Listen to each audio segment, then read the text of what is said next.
Hi, I am Ricky Gulay, your reporter for today's topic.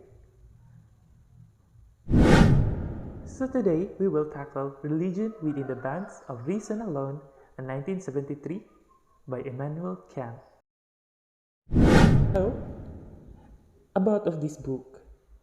The title is based on a metaphor Kant introduces in a prefaces as uses throughout the book, whereby rational religion is depicted as a naked bear or a body, while historical religions are regarded as clothing that are not appropriate vehicles for conveying religious truths to the populace.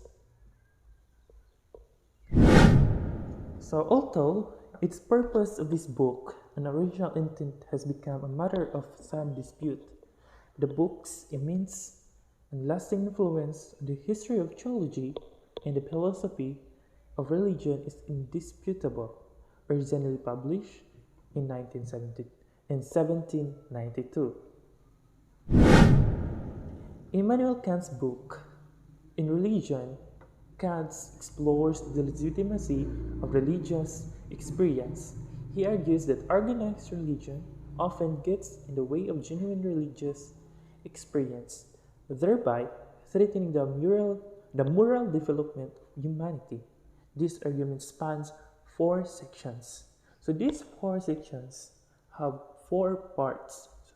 So, in part 1, Kant discusses whether human nature is inherently evil or inherently good.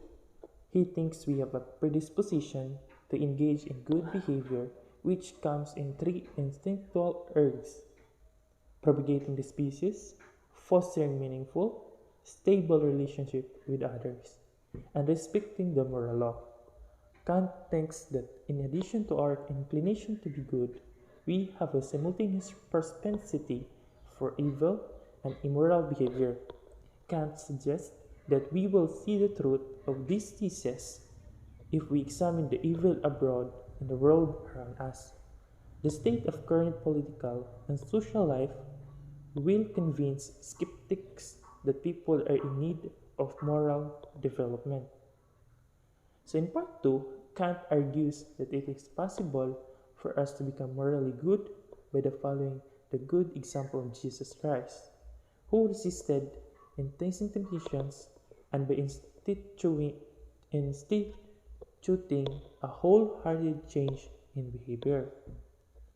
In part 3, Kant says it may be possible to create a society that fosters moral behavior.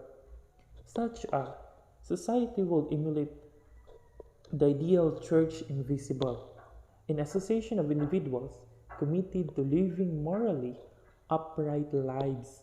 So Kant says that rituals and provisions of faith are not essential for the establishment of a morally sound religious community.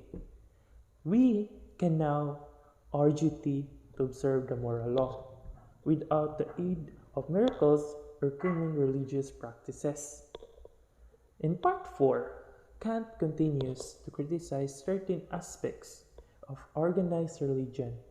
He says that much of existing organized religion does not help people improve their moral standing. Incantations, professions of faith, and even consistent participation in religious services cannot transform the morally corrupt into the morally upright. So these are the four sections or four parts of Immanuel Kant discusses in religion within the bands of reason alone. So, why was Kant censored? Why? It implied that since we cannot experience God through the senses, we cannot we can only have we cannot know that God exists, so we can only have faith in his existence. In a still largely Christian in Europe, Kant was censored for these views. So that's all of our topic. Religion Within the Bands of Reason Alone by Immanuel Kant. I am your reporter, Mr. Rigigulay. Thank you for listening.